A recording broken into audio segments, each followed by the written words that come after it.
এসেছে। আসলে তোরা মেয়ে মানুষ তো, তাই মনটা খুব হিংসুটে হয়। যতই তুই আমাকে হিংসুটে বল, আমি এই কথাটাই বলবো। মুখে বললো চাচির কাছে এসেছে, আবার তোর দিকে ঠিকই ড্যাব ড্যাব করে তাকাচ্ছিল। আর এই জন্যই বুঝি চোখের সামনে থেকে নিয়ে এলি? এটা একটা কারণ, আর অন্য কারণটা হলো হাত দেখে আমার বরটা কি হবে সে কথাটা কিন্তু বলা হয়নি। নে বাকিটা বল বল।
চাঁদ ধরা শখ হয়েছিল, মিটাইয়া দিলাম। এই চল।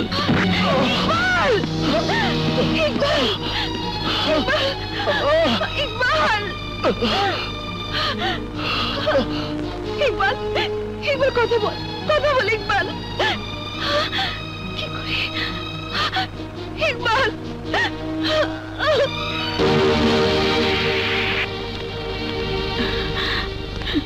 আমার ইকবাল। ডাক্তার সাহেব, ডাক্তার সাহেব, আমি ইকবালের মা। ডাক্তার সাহেব বলুন, আমার ইকবাল। অপারেশন করতে হবে। অপারেশন? হ্যাঁ, আমি কাজল নামের মেয়েটিকে বলেছি অনেক টাকা লাগবে। মা আপনি কোনো চিন্তা করবেন না।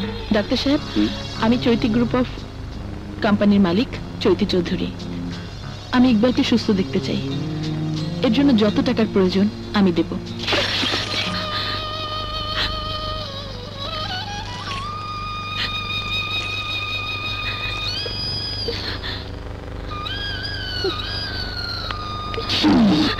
ডাক্তার সাহেব, ডাক্তার সাহেব, আমি টাকা নিয়ে এসেছি, আপনি ইকবালের অপারেশন করুন।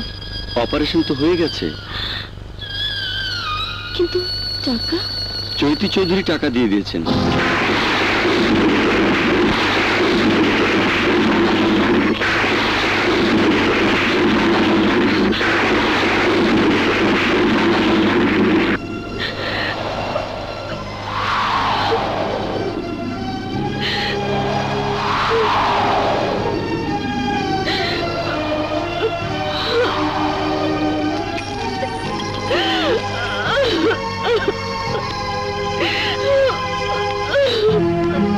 বিপদ কেটে গেছে, তবে আপনাকে আরো কিছুদিন বিশ্রামে থাকতে হবে। আচ্ছা, এখন কেমন লাগছে বাবা? ভালো মা।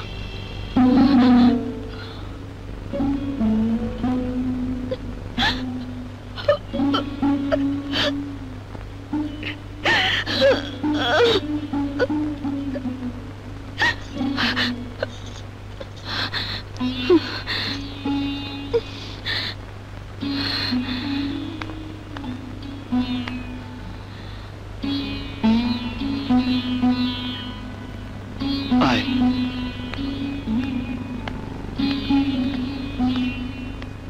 বস।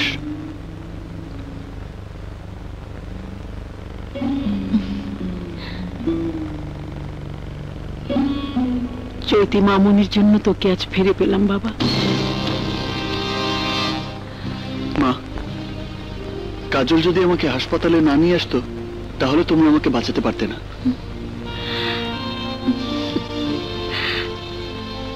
চাচি, তোমরা এখানে থাকো, আমি বাড়ি গিয়ে তোমাদের খাওয়ার ব্যবস্থা করি।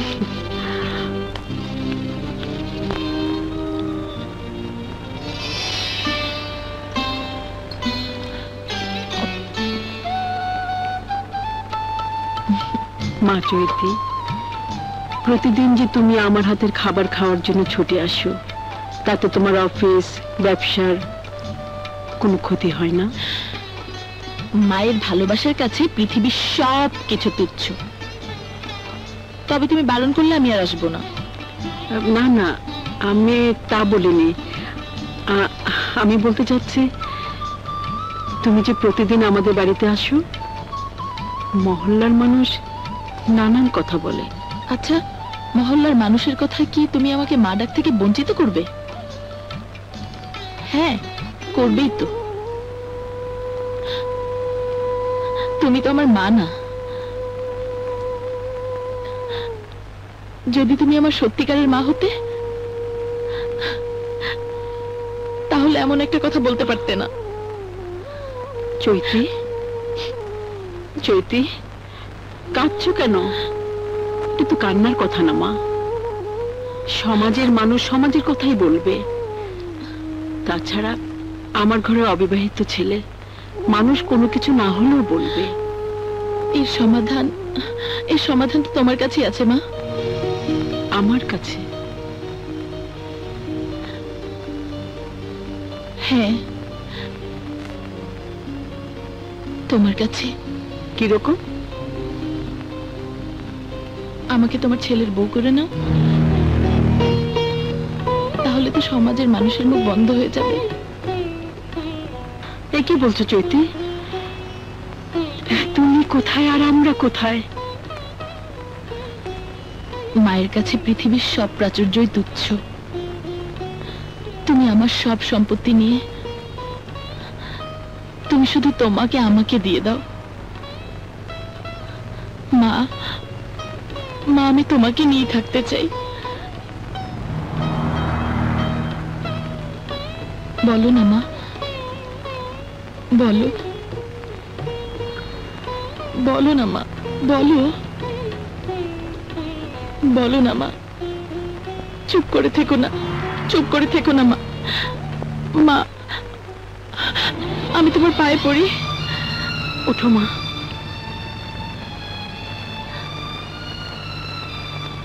ঠিক আছে, আমার ইকবালকে তোকে দিয়ে দিলাম। মা, তবে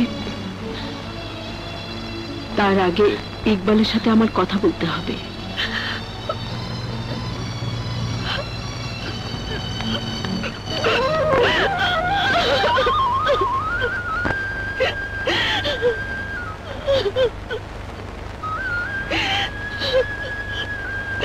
তোর কথাই সত্যি হলো। আমার জীবন থেকে ঠিক ওই চৈতি নামের মেয়েটি তোকে ছেলের মতো ছো মেরে নিয়ে গেল।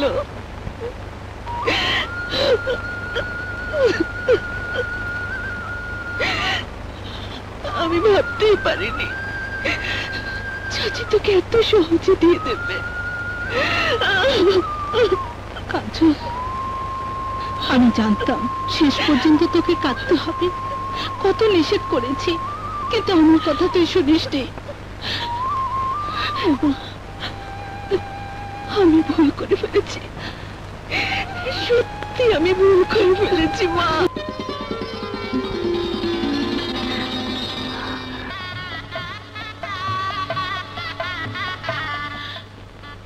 কি বলছিস তুই? বলছি, বিয়েটা ছেলে খেলা নয় যে সকালে ইচ্ছে হলে খেললাম, বিকেলে সবকিছুকে ঘর নোংরা করার জিনিস মনে করে ফেলে দিলাম। হ্যাঁ জানি তো। না, তুই জানিস না। জানলে তুই এত বড় একটা ভুল করতে পারতিস না। মানে হলো মামনি কোটিপতির মেয়ে, বিয়ে হবে কোটিপতি ছেলের সাথে, কোনো গরিব ছোট লোকের ছেলের সাথে না। হ্যাঁ, মামা, একটু পরে আমি যাকে স্বামী হিসেবে কবুল বলে গ্রহণ করব, আমার সেই হবু স্বামী সম্পর্কে কোনো বাজে মন্তব্য আমি সহ্য করব না। খুব ভালো কথা, স্বামীর প্রতি স্ত্রীর এই সম্মানবোধ থাকা উচিত। কিন্তু তুই যাকে কবুল বলে স্বামী হিসাবে গ্রহণ করার জন্য এত দামি শাড়ি পরেছিস, লক্ষ লক্ষ টাকার গহনা পরে বউ সেজেছিস, তোর সে বিয়ের দিনমুহূর্তটা কত লেখা হয়েছে জানতে পারি? কাজী সাহেব দেখি তো। এই যে না,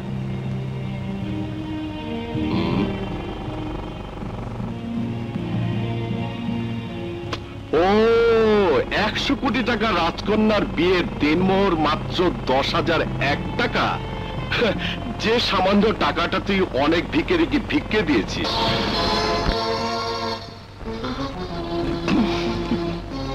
আরে তোর মতো মেয়েকে 1 কোটি টাকা দেনমোহর দিয়ে বউ করে নিয়ে যাবার জন্য কম করে হলো 100 ছেলে অপেক্ষা করছে এই বিয়ের মজলিসে। তুই এক কাজ কর, তুই আমাকে বল, আমি নগদ 1 কোটি টাকা দেনমোহর দিয়ে তোকে আমি বউ করে নিয়ে যাব। তবু তুই এই পুতুল খেলার বিয়েটা বন্ধ কর। এই বিয়েতে লোক হাসবে, সবাই বলবে তুই পাগল হয়ে গেছিস। কারণ যে তোর কোম্পানির চাকর হওয়ার যোগ্যতা রাখে না, সে কখনো তোর স্বামী হতে পারে না। ব্যাস ব্যাস, অনেক হয়েছে। আমি স্বীকার করছি আমি গরিব, কিন্তু আমি লোভী নই। আর রাজকন্যাকে বিয়ে করে নিজের ভাগ্য পরিবর্তন করার কোনো লোভও আমি করিনি। আমাকে বিয়ে করার প্রস্তাব আপনাদের রাজকন্যা নিজেই দিয়েছেন। দেনমোহরের এই 10,001 টাকা আমার কাছে অনেক টাকা।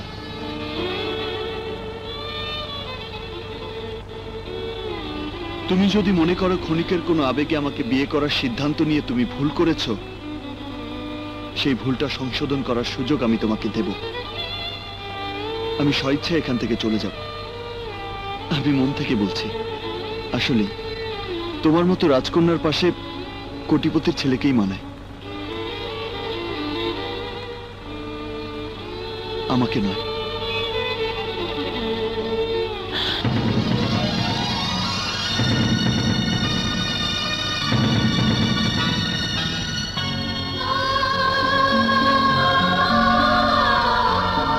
আমি তোমাকে অনেক অহংকার করে বিয়ে করতে চেয়েছি,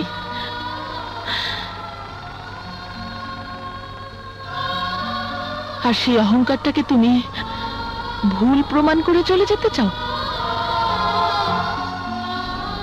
তুমি চলে গেলে কি হবে?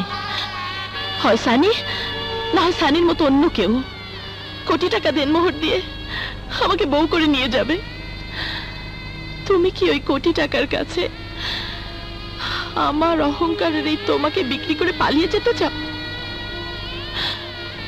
আমি তো মনে করেছিলাম তুমি পালিয়ে যেতে চাইবে না, তুমি বরং 10,001 টাকা দেনমোহরের টাকার অঙ্কটা 1 কোটি টাকায় লিখতে বলবে। আমি তো মনে করেছিলাম তুমি প্রমাণ করে দেবে তুমিও পুরুষ, তুমি ওদের চেয়ে কম কিসের? তাই বিয়ে করতে এসে বউ রেখে নয়, বউ করেই আমাকে নিয়ে যাবে। কোটি টাকা একজন পুরুষের জন্য কত টাকা? খুব বেশি টাকা নয়। আমি যদি 100 কোটি টাকার মেয়ে হয়ে তোমার জন্য বউ সাজতে পারি, তা ঘরে নিয়ে যাবার জন্য কোটি টাকা দেনমোহর দিতে পারবে, এই আমার বিশ্বাস। ইকবাল, বলো বলো ইকবাল, ওদের সামনে আমাকে ছোট করবে না? আমি ওদের সামনে তোমার হার মানা দেখতে চাই না। ইকবাল, তুই ভয় পাচ্ছিস কেন? তুই চৈতিকে বলে দে তোদের বিয়ের দেনমোহর 1 কোটি হবে। তুই আমাকে কথা দে, চৈতির এত বড় বিশ্বাসটা তুই মিথ্যে করে দিবি না। আমি জানি তুই যদি আমাকে একবার কথা দিস, তাহলে সেই কথাটা সত্যি করার জন্য শুধু কোটি টাকা না, সমস্ত পৃথিবীটা জয় করে তুই মায়ের জন্য এনে দিতে পারিস। দে কথা দে ইকবাল, কথা দে।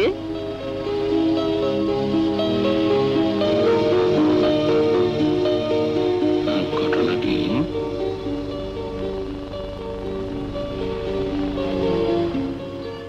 কথা দিলাম মা, চৈতি আর আমার বিয়ের দেনমোহর 1 কোটি টাকা। আমি গরিব মায়ের ছেলে হলেও চৈতি হবে আমার কোটি টাকার বউ।